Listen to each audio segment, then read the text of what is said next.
দেখান লাগবে না, বুঝছো? এই তুমি আসতো পর থেকেই আমার মায়ের যত অশান্তি শুরু হয়েছে। আমার মাটা এত তাড়াতাড়ি চলে গেল। ঠিক কথা বলছে, ডাইনি আমার ছোটবেলা বুঝছে। শাকিল, মুখ সামলায় কথা বল। কার সাথে কথা বলতেছস ধারণা আছে? বুঝে যাইস না তোর ভাবি হয়। কিসের ভাবি? মানি না আমি ভাবি। যেদিন না জানায় বিয়ে করে আনছো ওই দিনই তো আমার মা কষ্ট পাইছে।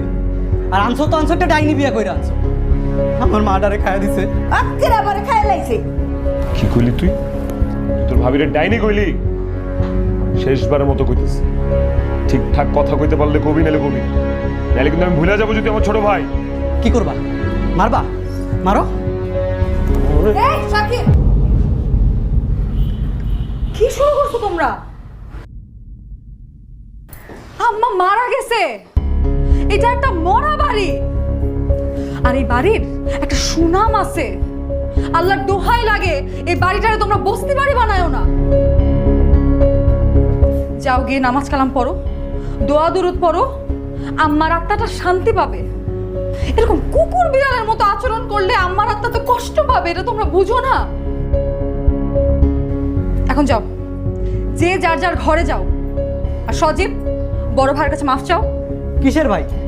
মানি না আমি ভাই। দেখছো ভাইয়া, দেখছো বেয়াদবিটা দেখছো? কেন আমার হাতটা আটকাইলো? ওর আজকে মাইরা তক্তা বানায় ফেলতাম আমি। স্বাধীন, তুমিও তো একটু শান্ত থাকতে পারো। তুমি ওর থেকে বড় না? আমি তো যাও, ওর নিয়ে ঘরে যাও। যাও, ঘরে যাও, যাও। আমার মা মারা গেছে আর দুইটা ভাই ঝগড়া করতেছে। মা মা মা নাই। এমন একটা ভাব করতেছো মনে হয় তোমার মা ছাড়া পৃথিবীতে আর কারো মা মরে নাই। আরে আমার তো কালকে পেট খারাপ ছিল।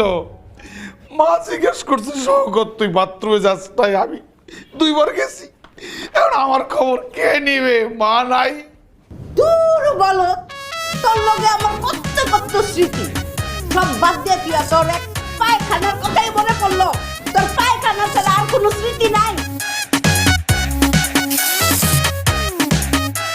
ওই যে কাল লাগে নিয়ে আইতাছে, আর মাথার ভিতরে যত বিষ আমার পুরো কানে ডাইয়া দিব এখন। আচ্ছা, কেন করলে তুমি এরকম? কি দরকার ছিল এরকম মাথা গরম করার? করবো না? আমার সামনে আমার বউরে কি অপমান করবে? আমি কি আঙ্গুল চুষবো? বসে থাকবো আমি? শুরু হয়ে গেছে সিনেমা। না, করবা না। কেন করবা না বলো তো?